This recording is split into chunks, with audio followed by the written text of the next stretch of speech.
अस्सलामुअलैकुम दोस्तों, मेरा नाम डॉक्टर लियसगर है और आज की इस वीडियो में हम डिस्कस करने जा रहे हैं second year chemistry chapter number 5 transition elements के जितने भी एमसीक्यू जो एनटीएस 2009 से लेकर 2019 में पूछे गए हैं उन तमाम एमसीक्यू को आज की इस वीडियो में डिस्कस करने जा रहे हैं। तो इस लेक्चर को शुरू करने से पहले आपसे रिक्वेस्ट करेंगे कि अगर आपने अब तक हमारे चैनल को सब्सक्राइब नहीं किया जो कि सिंध बोर्ड टीचिंग के नाम से है तो काइंडली आज ही आप हमारे चैनल को सब्सक्राइब करें और साथ ही साथ बेल आइकन को लाजमी क्लिक करें ताकि हमारी अपलोड करदा तमाम वीडियोस की नोटिफिकेशन आपको रिसीव हो सके। तो आइए, हमारे पास जो पहला एमसीक्यू इस वक्त स्क्रीन पर मौजूद है चैप्टर नंबर 5 से रिलेटेड है। Harmful and undesirable reaction of metal when exposed to atmosphere और any chemical agent is known as. हमने कहा हार्मफुल और अनडिजायरेबल रिएक्शन जो मेटल का होता है उसे क्या कहते हैं। ए में कहा जा रहा है एलोट्रोपी, बी में कहा जा रहा है इलेक्ट्रोप्लेटिंग, सी में कहा जा रहा है कोलिजन, डी में कहा जा रहा है क्रैकिंग और ई में कहा जा रहा है कोरोजन। तो आपको मालूम है कि हार्मफुल और अनडिजायरेबल रिएक्शन जो होता है वो क्या है, कोरोजन है। इस एमसीक्यू का जो करेक्ट आंसर हमारे पास इस एमसीक्यू का जो करेक्ट आंसर है वो क्या है, option E is the correct answer. फिर इसके बाद हमारे पास जो है ये 2009 में पूछा गया एमसीक्यू है। इसके बाद 10 और 11 में हमें इस चैप्टर से रिलेटेड कोई एमसीक्यू नहीं मिला, तो लिहाजा हम 2012 की तरफ बढ़ेंगे और देखेंगे कि इस चैप्टर से रिलेटेड कौन सा एमसीक्यू पूछा गया है। इसमें हमारे सामने इस वक्त transition elements and their compound are commonly use as catalyst due to. Transition elements और इनके कंपाउंड जो है वो कैटलिस्ट के तौर पर इस्तेमाल होते हैं। क्यों? ए में कहा जा रहा है involvement of inner d orbitals, b में कहा जा रहा है due to the presence of unpaired electron, c में कहा जा रहा है d d transition of electron, d में कहा जा रहा है वेरिएबल ऑक्सीडेशन स्टेट, ई में कहा जा रहा है सुटेबल सरफेस एरिया। तो ट्रांजिशन एलिमेंट्स और इनके कंपाउंड जो होते हैं वो कैटलिस्ट के तौर पर इस्तेमाल होते हैं। क्यों? तो हमारे पास 5 ऑप्शन इस वक्त हमारे सामने जो है वो स्क्रीन पर मौजूद है और हमें जो है इनमें से जो है एक सही ऑप्शन सेलेक्ट करना है। तो इसका करेक्ट आंसर है ई, सरफेस एरिया, क्योंकि इनकी साइज जो होती है वो बहुत लार्ज होती है और इनके एटम के दरमियान बीच में स्पेस होता है और स्पेस ज़्यादा होने की वजह से हाइड्रोजन जो होता है इसके अंदर पाया जाता है, लिहाजा ये हाइड्रोजन प्रोवाइड करने का भी क्या करते हैं, काम करते हैं। तो इस एमसीक्यू का करेक्ट आंसर हमारे पास है option E is the correct answer. इसी 2012 में एक और एमसीक्यू भी जो है वो पूछा गया है, आइए वो भी हम तलाश करते हैं कि वो एमसीक्यू क्या था। इसमें पूछा जा रहा है ईडीटेआइन इज अ डैश लिगेंड। ये कौन सा लिगेंड है, मोनोडेंटेन लिगेंड, बाइडेंटेन, ट्राइडेंटेन, पॉलीडेंटेन और ई में कहा जा रहा है नन ऑफ द अबव। तो आपको मालूम है टेक्स्ट बुक की जिन्होंने अच्छी सी रीडिंग की है, ईडीटी इज अ पॉलीडेंटेन लिगेंड। ये इंटर लेवल पे भी एमसीक्यू पूछे जाता है। इसका करेक्ट आंसर हमारे पास है ऑप्शन डी। फिर 2012 के बाद हम बढ़ते हैं 2013 की तरफ और देखते हैं कि इस चैप्टर से रिलेटेड कौन सा एमसीक्यू पूछा गया है। तो हमारे सामने इस वक्त है non stoichiometric compound are form by. Non stoichiometric जिसमें प्रॉपर बॉन्डिंग नहीं होती ना, तभी मैंने आपको बताया था ट्रांजिशन एलिमेंट्स जो होते हैं उनकी साइज ज़्यादा होती है, एटम के बीच में गैप होता है, उस गैप में क्या होता है, हाइड्रोजन जो है वो क्या होता है बीच में बगैर बॉन्डिंग के क्या होता है, पाया जाता है। तो वो नॉन स्टिचियोमेट्रिक कंपाउंड कहते हैं। तो ये किसके जरिए बनते हैं, only alkali metal, only transition elements, only normal gases, none of the above. तो करेक्ट आंसर क्या है, only transition elements. Transition elements के जरिए ये बनते हैं। ये 2013 का सवाल था और इसी 2013 में एक और सवाल भी पूछा गया है इसी चैप्टर के हवाले से। Outer transition element belongs to. Outer transition element का ताल्लुक किससे है, S block, P block, D, F और ई। तो आउटर ट्रांजिशन एलिमेंट्स हमारे पास जो है वो कहलाते हैं डी ब्लॉक वाले। डी ब्लॉक वाले क्या कहलाते हैं, आउटर ट्रांजिशन एलिमेंट्स। और इसी ईयर में एक और सवाल भी पूछा गया है, transition elements have colour compound because. Transition elements जो होते हैं ना, इनका कंपाउंड का जो कलर कंपाउंड बनाते क्यों। ए में कहा जा रहा है there bond energy is low, B में कहा जा रहा है they easily absorb energy, C में कहा जा रहा है splitting of the 5d generate d orbital take place, D में कहा जा रहा है d orbitals are very close to p orbital, E में कहा जा रहा है डी जनरेट पी ऑर्बिटल्स। तो इस एमसीक्यू का हमारे पास करेक्ट आंसर जो है वह सी है, splitting of 5d generated D orbital take place. Orbital D generate होते हैं जिसकी वजह से इलेक्ट्रॉन क्या करते हैं, जंपिंग करते हैं, जिसकी वजह से मुख्तलिफ कलर वाली रेडिएशन जो होती है वो इनसे इमिट होती हैं, इसीलिए इनके कंपाउंड जो होते हैं वो कलर होते हैं। करेक्ट आंसर हमारे पास इसका जो है वो सी है। 2013 के बाद 2014 में हैरत की बात एक भी एमसीक्यू से नहीं आया। डायरेक्ट हमें जाना पड़ेगा 2015 की तरफ। देखो 13 में 3 सवाल पूछे और 14 में एक भी नहीं पूछा गया था।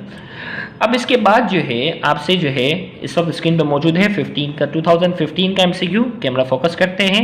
Amine is an example of, amine जो है ये किसकी एग्जांपल है? Negative ligand, anionic ligand, neutral ligand, organic ligand. E में कहा जा रहा है बहुत ए एंड बी, तो अमाइन जो है वो न्यूट्रल लिगेंड की एग्जांपल है। अगर आपको याद हो मैंने पूरा चार्ट आपको बताया था कि कौन कौन से न्यूट्रल हैं लिगेंड जो है ना, तो उसमें न्यूट्रल लिगेंड की लिस्ट में जो है वो अमाइन भी क्या है शामिल है। तो इस एमसीक्यू का जो करेक्ट आंसर है वो ऑप्शन सी है। तो 2015 में सिर्फ एक ही सवाल था। आइए 2016 की तरफ बढ़ते हैं और देखते हैं कौन कौन से सवालात जो है जो मुख्तलिफ यूनिवर्सिटीज़ ने कंडक्ट किए थे वो कौन कौन से सवालात इस चैप्टर से आए हैं। ओके, इसमें हमारे पास जो है विच of the following has maximum number of unpaired D electron. तो ये बाकायदा बुक की लाइन है, maximum number of unpaired D electrons. Maximum number of unpaired D electrons जो होते हैं वो किसके पास है? आयरन। ये बाकायदा टेक्स्ट बुक की लाइन ली गई है। D is the correct answer. तो जिन्होंने वो टॉपिक पढ़ा हुआ है उनको आसानी ये बात मालूम है, D is the correct answer. फिर इसी 2016 में एक और सवाल जो है वो पूछा गया है, लेकिन जो है वो ये डाउ का था, वो लियारी वालों का था। तो लियारी वालों ने इस चैप्टर से क्या सवाल पूछा है देखते हैं। द केमिकल फॉर्मूला, एक मिनट थोड़ा मैं कैमरा फोकस कर लूँ। The chemical formula of chromyl chloride gases. Chemical formula पूछा जा रहा है, क्रोमिल क्लोराइड गैस का क्या फॉर्मूला है? A B C D E. तो बुक की सीधा सीधा फॉर्मूला है, आपने इसमें से बताना है कौन सा करेक्ट फॉर्मूला है। C is the correct answer, CrO2Cl2 chromyl chloride gas का ये फॉर्मूला है, B is the correct answer. फिर इसके बाद जो है वो इसी ईयर में एक और सवाल भी जो है वो इस चैप्टर से पूछा गया है और इसमें पूछा जा रहा है identify from the following the example in which complex compound is A9. हमें बताना है इन तमाम फॉर्मूले में से कि कोऑर्डिनेशन स्फीयर जो है, कोऑर्डिनेशन स्फीयर जो है उसके ऊपर कौन सा चार्ज आएगा? नेगेटिव आएगा। तो आपको जिसने भी कॉम्प्लेक्स कंपाउंड पढ़े हुए हैं उसमें पूरी पूरी क्लासिफिकेशन बताइए ना कि कोऑर्डिनेशन स्फीयर जब न्यूट्रल होगा तो क्या करेंगे, कैसे पहचान होगी, नेगेटिव होगा तो क्या होगा, पॉजिटिव होगा तो क्या है। तो कोऑर्डिनेशन स्फीयर एनाइन मतलब नेगेटिव होना चाहिए। तो इसका करेक्ट आंसर क्या? सी, क्योंकि पोटेशियम के ऊपर जो है वो +3 आएगा तो इस कोऑर्डिनेशन स्फीयर के ऊपर क्या आएगा? -3। तो कोऑर्डिनेशन स्फीयर, इसके लिए पूरी नोमेनक्लेचर आपने सीखनी है। बहुत मेहनत से हमने ये करवाई है, उम्मीद है जिन्होंने लेक्चर अटेंड किया है उनको देख के ही डायरेक्ट पता चल जाएगा। सी इज द करेक्ट आंसर। इसमें जो है वो कोऑर्डिनेशन स्फीयर के ऊपर माइनस है, पोटेशियम के ऊपर +3 है। C is the correct answer. फिर इसके बाद जो है अगला जो KMDC वालों ने जो कंडक्ट किया है देखते हैं उन्होंने इस चैप्टर से क्या सवाल पूछा गया है। Okay, which of the following compound is expected to be coloured. इनमें से कौन सा कंपाउंड है जो कलर हो सकता है? आपने इसमें से सही सेलेक्ट करना है। तो एक तो क्यूपरस क्लोराइड है, वो कलर होता है लेकिन Cl2 नहीं है, सिर्फ Cl है। तो हमारे पास क्या होगा? क्यूपरस फ्लोराइड है, कॉपर ट्रांजिशन एलिमेंट है, फ्लोरीन के साथ मिल रहा है, तो ये क्या हो सकता है? कलर हो सकता है। बाकी ये सारे कलर नहीं है, प्रॉपर बॉन्डिंग शो नहीं है, तो D is the transition element है और ये क्या है? बाकायदा जुड़ रहा है। D is the correct answer. वरना ये CuCl2 होता तो भी ये कलर होता, लेकिन Cl सिर्फ कहाँ है ना। बाकी मैग्नीशियम ट्रांजिशन नहीं है, Ag sulphate, silver sulphate, Ag sulphate का भी फिलहाल इससे कोई कलर से ताल्लुक नहीं है, लेकिन ये कलर है। D is the correct answer. फिर इसके बाद 2016 के बाद आपको इंटरेस्टिंग बात बताऊं, 2017 में कोई इससे सवाल नहीं आया, 2018 में इससे कोई सवाल नहीं आया और 2019 में से 6 MCQ आ गया। देखो ये होता है NTS बम फोड़ता है। 17-18 में कोई MCQ नहीं आया और उसने डायरेक्ट जो है 2019 में से 6 MCQ देकर जो है वो बच्चों के ऊपर बम फोड़ दिया, इसके सवालात आना शुरू हो गए। लेकिन थे आसान, परेशान ना हो। तो इसका जो पहला सवाल मैं आपके सामने स्क्रीन पे ला रहा हूँ उस पर नोमेनक्लेचर वाला है। द केमिकल नेम ऑफ, आपके सामने ये मौजूद है, केमिकल नेम बताना है। उम्मीद है इस पर हम बहुत डिटेल क्लास ले चुके हैं और उम्मीद है कि सबको इसका आंसर जो है वो आसानी से आ रहा होगा। C is the correct answer, tetra hydroxo zincate 2। Tetra hydro, क्योंकि हाइड्रोक्सिल के ऊपर -4 आएगा तो जिंकेट के ऊपर क्या होगा? क्योंकि ओवरऑल -2 लाना है, जिंकेट के ऊपर क्या होगा? +2 होगा। तो टेट्रा हाइड्रोक्सो जिंकेट 2 जो है इसका आंसर है। कैसे है? इसके लिए पूरा नोमेनक्लेचर वाला आपने क्या करना है? लेक्चर अटेंड करना है, खाली इस पर हम इतनी मेहनत नहीं कर सकते। फिर इसके बाद जो है दूसरा सवाल जो इसी ईयर में आया है वो मैं आपके सामने रखता हूँ। Paramagnetic elements contain, paramagnetic elements contain, A में कहा जा रहा है ऑल पेयर्ड इलेक्ट्रॉन, बी में कहा जा रहा है ऑल अनपेयर्ड इलेक्ट्रॉन, सी में कहा जा रहा है फ्यू अनपेयर्ड इलेक्ट्रॉन, डी में कहा जा रहा है अनइक्वल इलेक्ट्रॉन्स एंड प्रोटॉन। तो पैरामैग्नेटिक तीन कैटेगरी ना, पैरामैग्नेटिक, डाईमैग्नेटिक, फेरोमैग्नेटिक। तो यहाँ बात हो रही है पैरामैग्नेटिक सब्सटेंस की। तो पैरामैग्नेटिक सब्सटेंस जो होते हैं उनके पास फ्यू अनपेयर्ड इलेक्ट्रॉन्स मौजूद होते हैं, जिसकी वजह से वो मैग्नेटिक फील्ड की तरफ क्या होते हैं, अट्रैक्ट होते हैं। तो इसका करेक्ट आंसर हमारे पास जो है वो सी है। फिर इसके बाद जो है वो इसी ईयर में इस चैप्टर से एक और सवाल आया है, वो भी IUPAC नोमेनक्लेचर वाला। Choose the correct IUPAC name of the complex. तो सीधा मैं इसका आंसर ही बताता हूँ क्योंकि लेक्चर आपने पूरा अटेंड किया हुआ है। इसका करेक्ट आंसर बी है, डाइक्लोरोटेट्रामाइन क्रोमियम 3 क्लोराइड। बहुत मेहनत से हमने ये सारे नेमिंग जो है वो सीखी हुई है, तो इसका करेक्ट आंसर हमारे पास ऑप्शन बी है। फिर इसी 2019 में एक और सवाल भी हमारे सामने है, ओके स्क्रीन पर मौजूद है। The ligand field affect split 5 degenerated d orbital into sets with different energies. The pair of high energy degenerate orbitals is.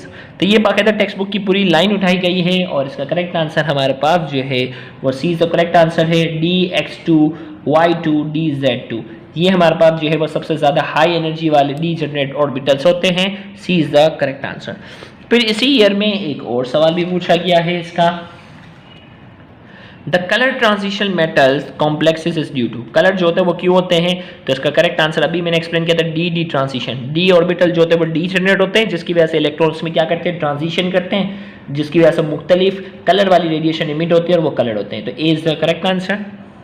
बगैर ऑप्शन दूसरे देखिए हमने बता दिया। 65 एक और हमारे पास है और इसमें कहा जा रहा है कॉपर, जिसके दी गई हमारे पास इज आ। हमें इसकी इलेक्ट्रॉनिक कॉन्फ़िगरेशन लिखनी है और इलेक्ट्रॉनिक कॉन्फ़िगरेशन के एंड में क्या आना चाहिए। तो इलेक्ट्रॉनिक कॉन्फ़िगरेशन के एंड में, तो इसके लिए इलेक्ट्रॉनिक कॉन्फ़िगरेशन वाला लेक्चर अच्छे से देखिएगा। तो इलेक्ट्रॉनिक कॉन्फ़िगरेशन के एंड में हमारे पास D10 system with respect to electronic configuration, D is the correct answer. तो इलेक्ट्रॉनिक कॉन्फ़िगरेशन लिखनी है, इसका लास्ट वाला हमें बताना था। तो इसके साथ ही हमारे पास 2009 से लेकर 2019 तक जितने भी MCQ थे ट्रांजिशन एलिमेंट्स के, वो आज की इस वीडियो में हमने डिस्कस किए। उम्मीद है आज की इस वीडियो से आपको काफ़ी फ़ायदा हुआ होगा। Thank you very much. Allah हाफिज़।